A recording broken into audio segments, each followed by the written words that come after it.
மலைக்கு நாயக சிவகாமி நாயகர் மலைக்கு நாயக சிவகாமி நாயகர் திருக்குமாரனே முகத்தாறு தேசிக படிப்ப மாதொரு குறப்பாவையாள் மகிழ் கரு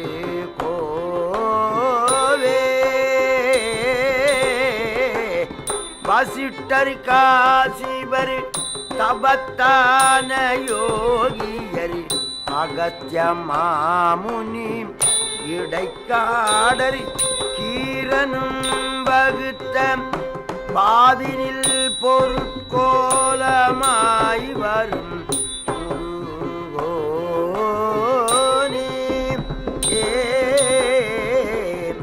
நிலைக்கு நான் மறை மகத்தான பூசுரர் திருக்கோணாமலை தலத்தாறு கோபுரம் நிலைக்குள் வாயினில் கிளிப்பாடு பூரியில் வரு ஓனே நிகழ்த்தும் ஏழ்பவ கடல் சூறையாகவே எடுத்த வேல் கொடு கொடித்தூளதாயெறி நினைத்த காரியம் அனுகூலமே புரி நினைத்த காரியம் அனுகூலமே புரி பெருமாளே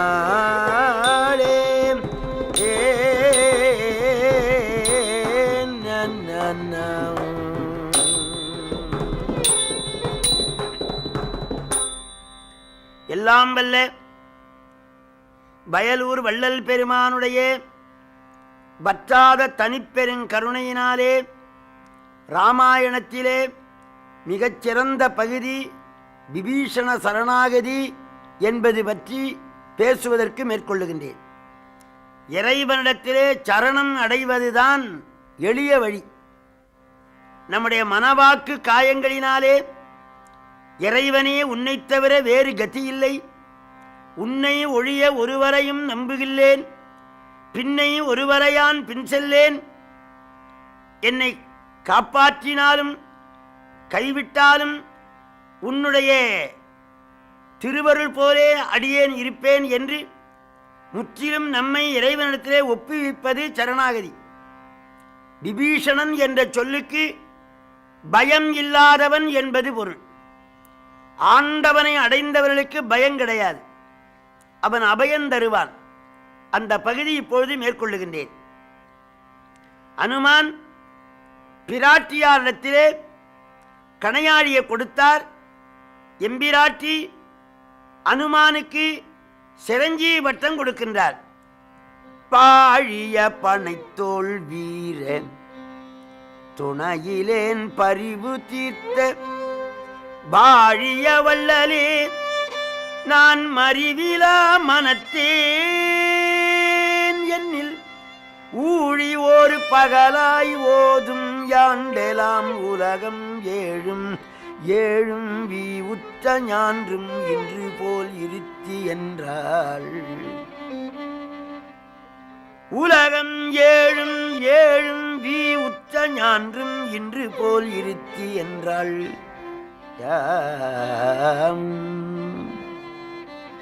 அனுமானே, 14 உலகங்களும் அழிந்தாலும் நீ அழியாமல் இருக்க வேண்டும் என்று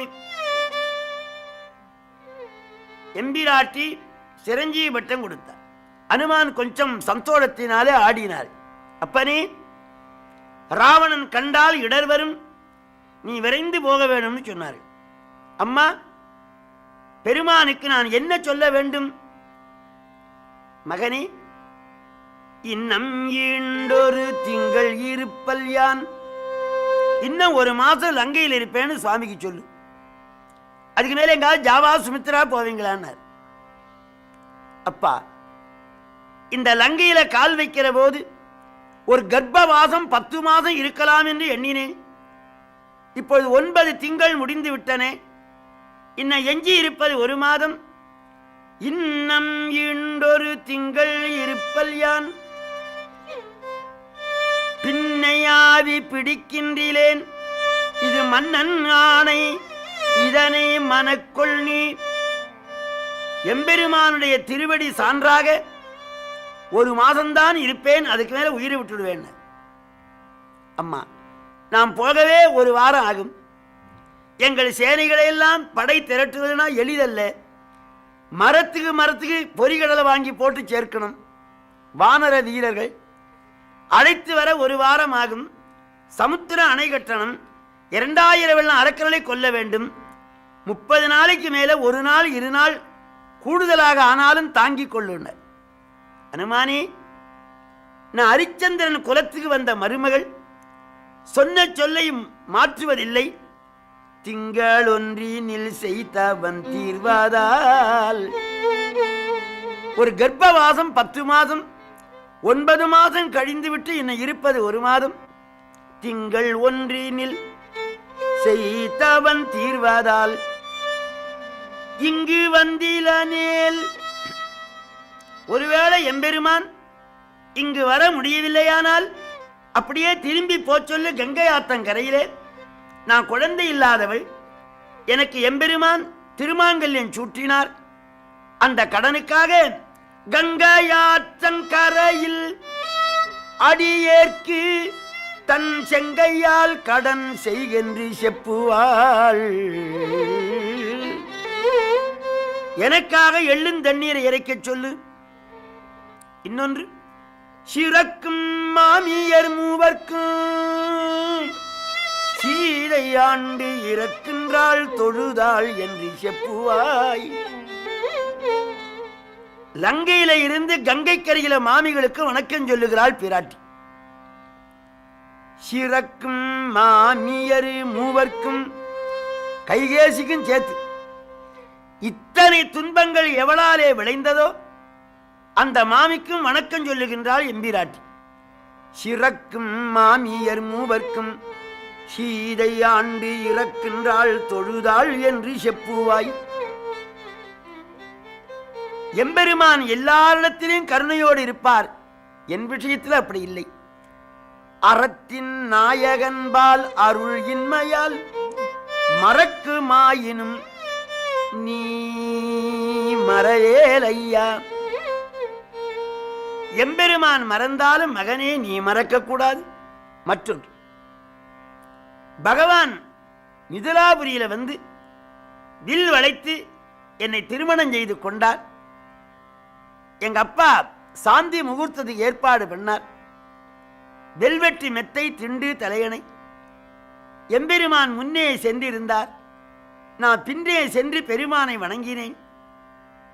முடிமுதற்கொண்டு அடிவரைக்கு என்னை கண்டு எம்பெருமான் பார்த்து, ஜானகி, விஸ்வாமித்திர முனிவர் பிறகு 450 மைல் நடந்து வந்தேன்.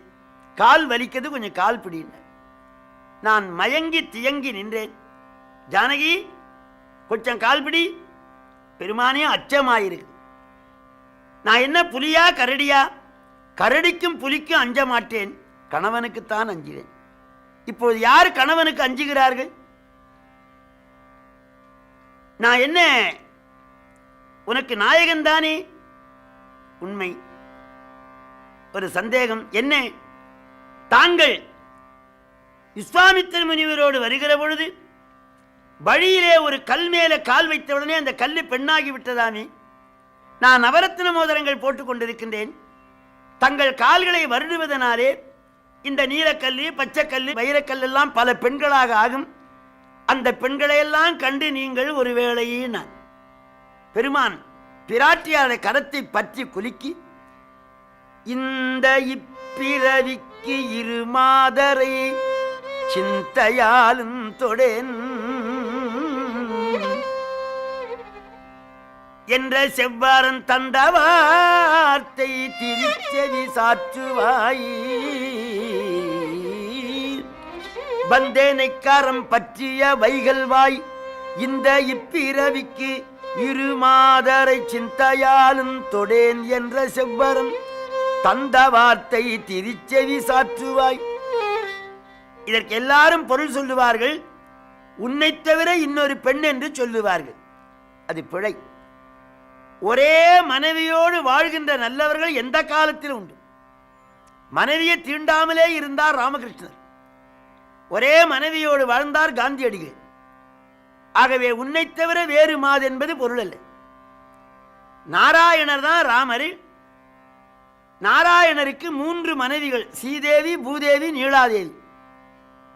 அந்த சீதேவி சீதையாக பிறந்தால், மற்ற 2 மாதர்கள் வைகுண்டத்திலே உண்டு, பூதேவி நீலாதேவியும். அதை சுவாமி சொன்னார், இந்த இப்பிறவிக்கு 2 மாதரை வைகுண்டத்திலே இருக்கின்ற அந்த 2 பெண்களையும் சிந்தையாலும் தொடேன் என்ற செவ்வாரம் தந்த வார்த்தை திருச்செவி சாற்றுவாய். அந்த 2 மனைவிகளையும் இந்த பிறப்பிலே உள்ளத்தாலும் தீண்ட மாட்டேன் என்ற இந்த வரத்தை எம்பெருமானுக்கு சொல்லு.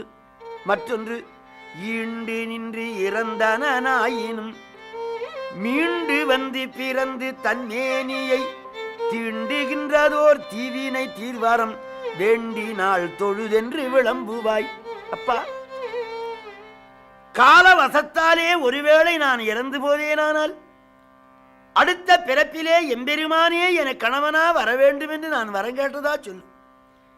ஈண்டு நின்று இறந்தனாயினும் மீண்டு வந்து பிறந்து தன்மேனியை தீண்டுகின்றதோர் தீவினை தீர்வாரம் வேண்டினாள் தொழுதென்று விளம்புவாய். இதை கேட்டு அனுமான் தாரதாரியாக அழுதார். எம்பிராட்டி இப்படி சொல்லலாமா? உடனே தன்னுடைய அங்கவத்திரத்தை எடுத்து மடித்து தோல்ல போட்டார். அப்பா, என்ன? நான் போய் பெருமானுக்கு சொல்லுவது, ஆண்டவன் படை திரட்டி வருவது, கடல் அணை போடுவது, இந்த வம்பே வேண்டாம். இந்த தோளிலே ஏறி உட்காருங்கள், அடுத்த வினாடியிலே பகவான் கிட்ட வச்சுடுறேன், கதை சீக்கிரம் முடிஞ்சிடும். பிராட்டியார் சிரித்தாள். நீ எனக்கு மகன், நான் உனக்கு தாய். நீ நைட்டிக பிரம்மச்சாரி, ஒழுக்கத்தை உயிராக கொண்டவன். ஆனாலும் வயதுக்கு வந்த மகனை தாய் தீண்டக்கூடாது. ராவணனே என்னை தீண்டாமல் கொண்டு வந்தான். இன்னும் ஒரு முறை அந்த வார்த்தையை சொல்லாதே. அம்மா வணக்கம், நான் வாபஸ் பெற்றுக்கொண்டேன். தாங்கள் மாண்டு போவேன் என்று சொன்னதனாலே இப்படி சொன்னேன். உங்களை நான் தீண்டவில்லை. வேறு ஒரு வரம் கொடுங்கள். என்ன வரம்? லங்கையை பேத்தும்போது எம்பெருமான் கிட்ட வச்சுடுறேன். உங்களை தானே சொல்லக்கூடாது. அப்பா, நீ சின்னஞ்சிறு குரங்காய் இருக்கிறாயே, லங்கை எடுக்க முடியுமான்னு கேட்டால் எம்பிராட்டி. அம்மா, நானா சிறு குரங்கு? என் வடிவத்தை பார் என்று ஆஞ்சநேய சுவாமி விஸ்வரூபத்தை எடுத்தார். மேகமண்டலம், சந்திரமண்டலம், சூரிய மண்டலம், சனி மண்டலம். பிராட்டியார் பார்க்கிறாள். வானளாவிய திவ்ய மங்கள வடிவம். துஞ்சினரி அரக்கர் என்று உவக்கும் சூழ்ச்சியாள் கஞ்சமும் புரைவன கழலும் கண்டிலள். கஞ்சமும் புரைவன கழலும் கண்டிலள். அந்த முழங்கால் தெரியலையாம். அஞ்சினேன் இவ்வுரு அடங்குவாய் என்றாள். அப்பா, அச்சமாயிருக்கிறது அடங்குனாலாம். பழைய காலத்திலே தாய் சொன்னா குழந்தைகள் அடங்கும், இப்ப அடக்கும். பழையபடியே சிறிய வடிவமாக ஆனார். அம்மா, லங்கையை பேர்க்கட்டுமா? நில்லு. இந்த லங்கை உனக்கு சுண்டி விரல் பாரம். ஆனா இந்த சீதையை வெறும் பெண் என்று எண்ணாதே. கண்ணீர் வெடித்து அழுகின்றாளே என்று நீ எளிதாக என்னை எண்ணி விடாதே. அனுமானே, இந்த இலங்கை அழிக்க வேண்டுமானால் எம்பெருமான் வர வேண்டுமா? கோதண்டம் வளைக்க வேண்டுமா? சமுத்திரம் அணை கட்ட வேண்டுமா? இந்த சீதை நினைத்தால் என்ன ஆகும்? அல்லன் மக்கள் இலங்கை அது ஆகுமோ? எல்லை நீத்த உலகங்கள் யாவையும் என் சொல்லினால் சுடுவேன். அது தூயவன் வில்லின் ஆற்றலுக்கு மாசு என்று வீசினேன்.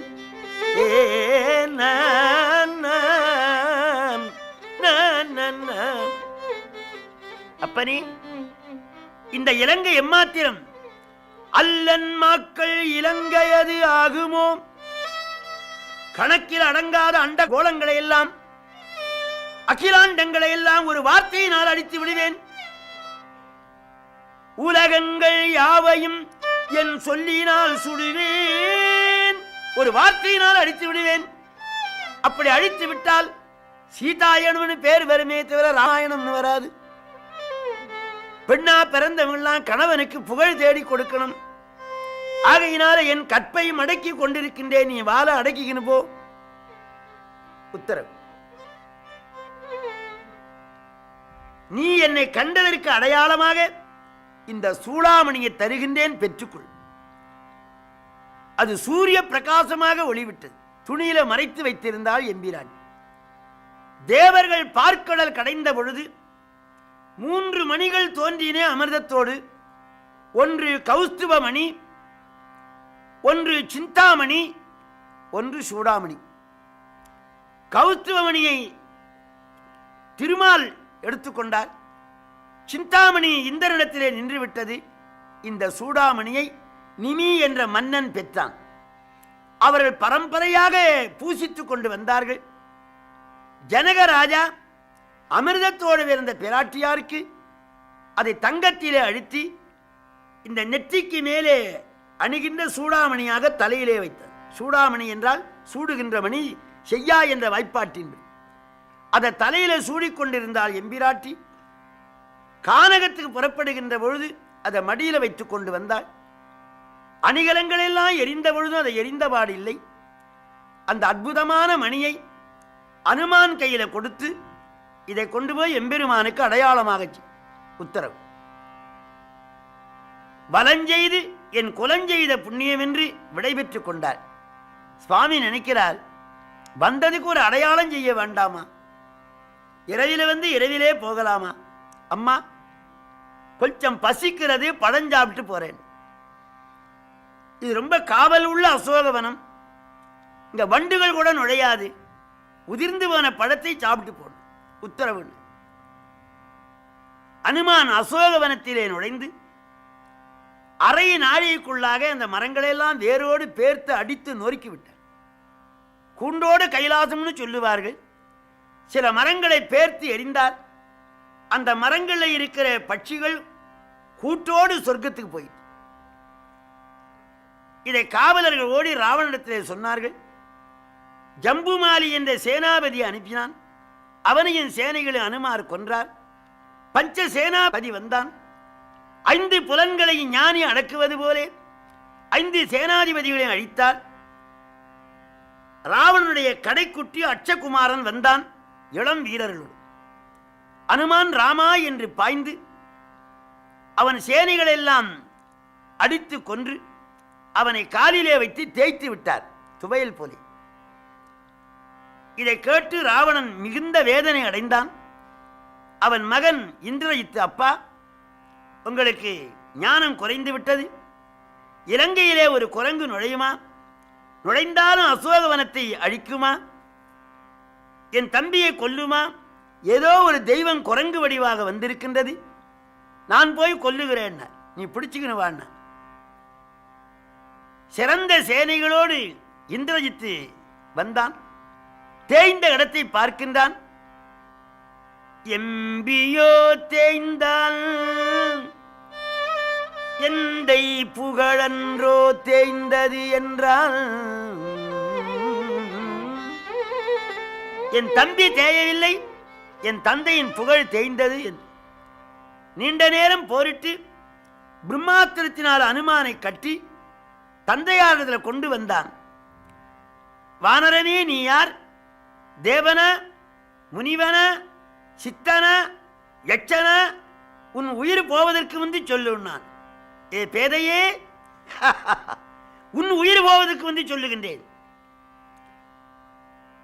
காலமாய் காலமின்றி, கருமமாய் கருமமின்றி, கோலமாய் கோலமின்றி, குணங்களாய் குணங்களின்றி, இதெல்லாம் இறைவனுடைய இலக்கணங்கள்.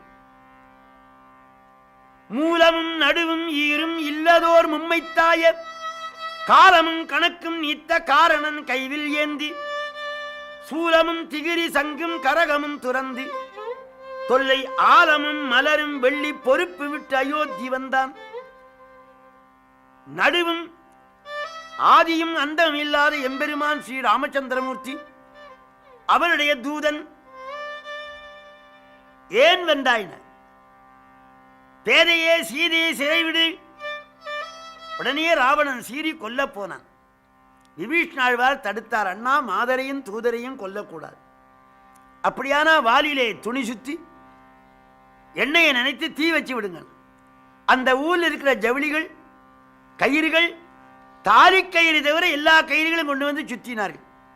அந்த வால் வளர்ந்து கொண்டே இருந்து 1,00,000 பேர் வால் பிடித்தார்கள்.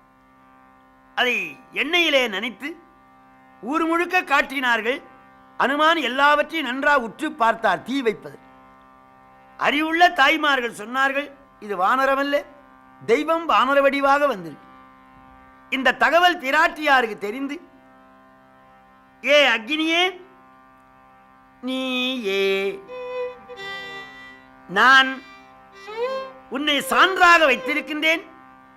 நான் கற்பிலே தூயேன் என்னில் அனுமனை சுடேல் என்றால், நீ அறிய நான் கற்பிலே சிறந்தவள் என்பது உண்மையானால், அக்னி என் மகனை சுடாதேன். அந்த அருள் வந்தது. கடலிலே கரையிலே கொண்டு போய் தீ வைத்தார்கள். அந்த அக்னிய ஐஸ் போல இருந்ததா அனுமன். அவருக்கு ஒண்ணுமே நம்ப முடியல. அந்த 1,00,000 பேரையும் சேர்த்து கட்டினார். அந்தோன்னா, ஓ உனக்கு சுடுகிறதா? அத்தனை பேரையும் தகனம் செய்து ஒரு மதில் மேலே ஏறி ஊர் முழுக்க தீ வைத்தார். 7 நாள் இலங்கை எரிந்தது.